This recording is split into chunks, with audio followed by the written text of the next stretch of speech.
নিত্য নতুন আয়োজনে আল হেরা বাংলা ওয়াজ।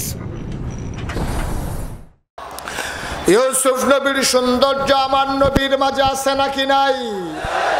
আল্লাহর নবী আশার নামাজ পড়ি প্রচন্ড গরমের মাঝে তিনি আম্মাজান আয়েশা রাদিয়াল্লাহু তাআলা আনহা ওনার ঘরে এসে ডাকলেন, আয়েশা ও আয়েশা, ঘরের ভিতরে ভ্যাপসা গরম, প্রচন্ড গরম, আঙ্গিনায় খেজুর পাতার পাটি বিছাও, একটু আরাম করি।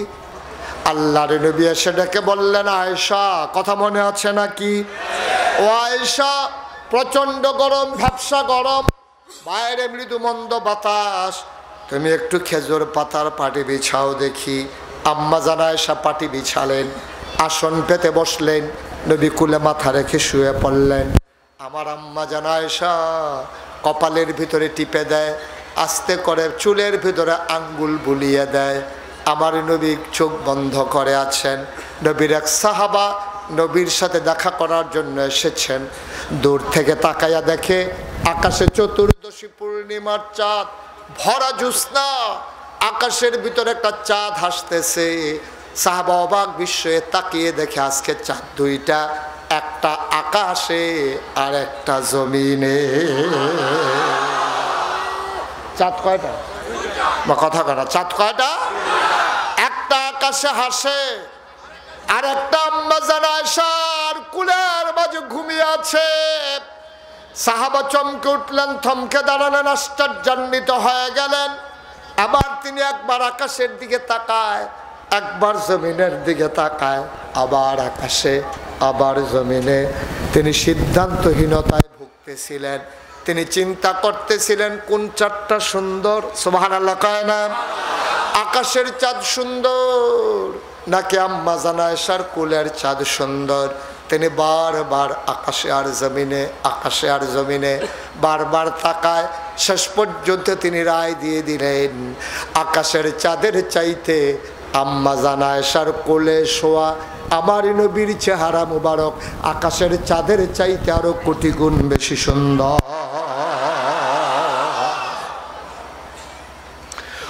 মুসলমান মন দিয়ে শুনুন, গভীর মনোযোগ।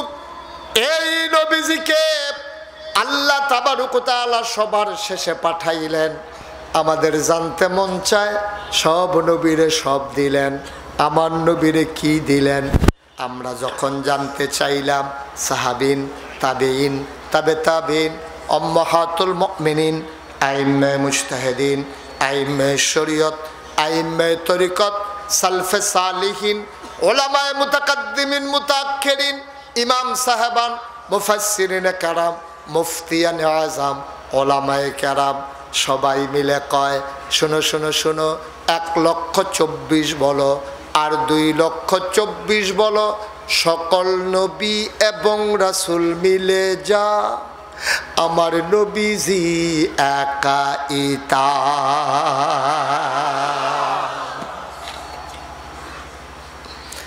আমার নবীর মর্যাদা কম না বেশি? এই নবী তোমার আমার নবী। এই নবী এসেছেন 1,500 বছর আগে। ও মুসলমান, আল্লাহ তোমারে বানাইয়া এমনে এমনে ছেড়ে দেন নাই রে বাপ, এমনে এমনে ছেড়ে দেন নাই। তোমার মায়ের তোমার জন্য যতটুকু মায়া, এর চাইতে কোটি কোটি গুণ বেশি মায়া তোমার আল্লাহর অন্তরে, ঠিক কিনা?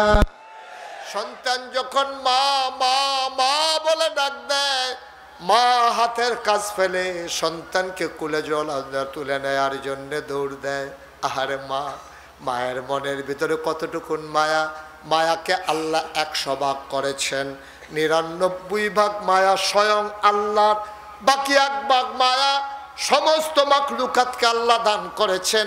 পৃথিবীর যত মা আছে, পৃথিবীর যত মায়ের ভিতরে যত জানোয়ার আছে, মানুষের ভিতরে যত মা আছে, মানুষের ভিতরে যত বাবা আছে, জানোয়ারের ভিতরে যত বাবা মা, সবার অন্তরে যত মায়া, এটা হলো 1 ভাগ, আর বাকি 99 ভাগ স্বয়ং আল্লাহর, ঠিক কিনা?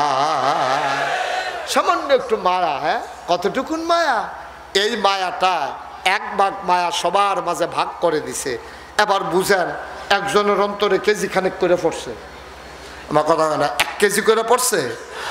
কেজি কি সোডা কি আর 100 গ্রাম আর 1 গ্রাম কি, আমার মনে হয় মায়ারে কিন্তু লাগাই নিচ্ছে আর কি, এই দিয়ে তো সহ্য করণ যায় না, ঠিক কিনা কন? সন্তান যখন মা মা বলে ডাক দেয়, মা পেরেশান হয়ে যায়। আমি এমন করে দেখেছি, শীতের বেলা বিকেল বেলা, শীতের দিনে বিকেল বেলা ওই মানুষ যখন বাজার থেকে গাভী কিনে, গাভীটা হাঁটতে চায় না। অনেক মানুষ দেখেছি গাভীর বাছুরটারে কাঁধে নিয়ে সামনে সামনে হাঁটে, ঠিক কিনা?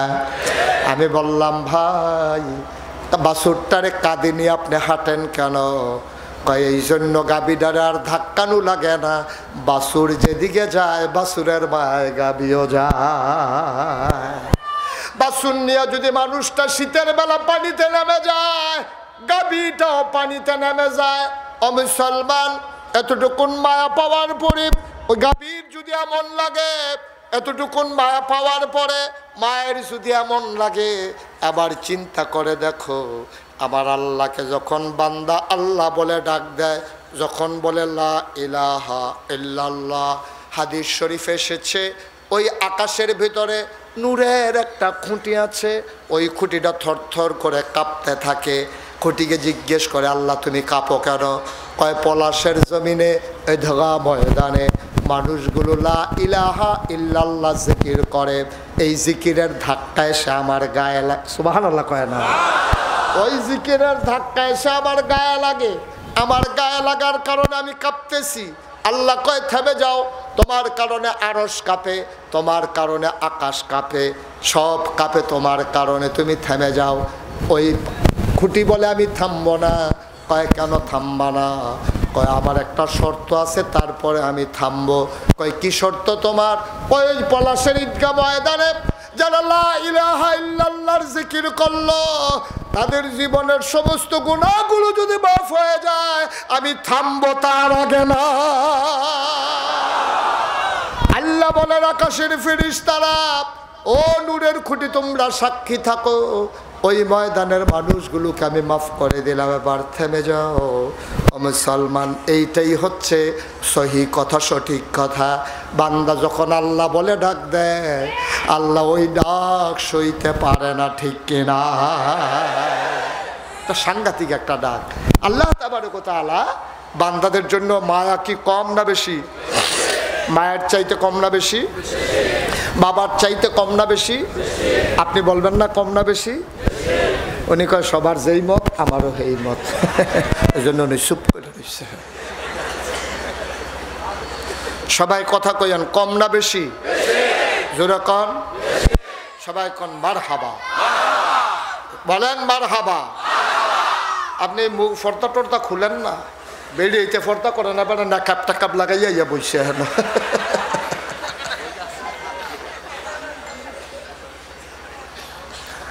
আল্লাহ তাবারক ওয়া তাআলার মায়া অন্তরে বেশি থাকার কারণে খুব খেয়াল করেন, একটা মানুষ জাহান্নামে যাক আল্লাহ চান না, ঠিক কিনা কন?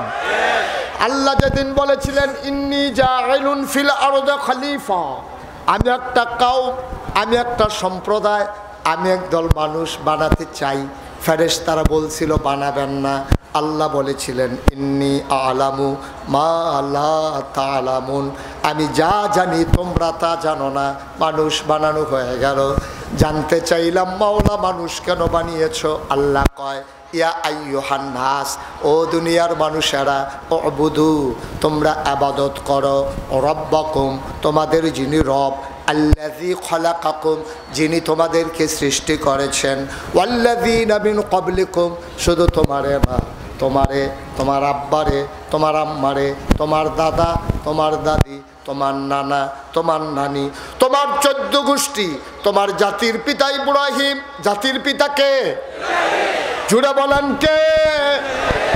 হাত উঁচু করে চিৎকার বলেন কে? মুসলমানের জাতির পিতা ইব্রাহিম। যেমন করেই চাপিয়ে দিতে চাও, মুসলমান অন্য কাউকে জাতির পিতা মানে না, ঠিক কিনা? আইন করে করে অনেক কিছু করা যায়, পলিথিন বন্ধ করা যায়, আইন করে করে বাল্যবিবাহ বন্ধ করা যায়, আইন করে করে প্রকাশ্য দিবালুকে সিগারেট খাওয়া বন্ধ করা যায়, কিন্তু আইন করে মানুষের হৃদয় জয় করা যায় না, ঠিক কিনা?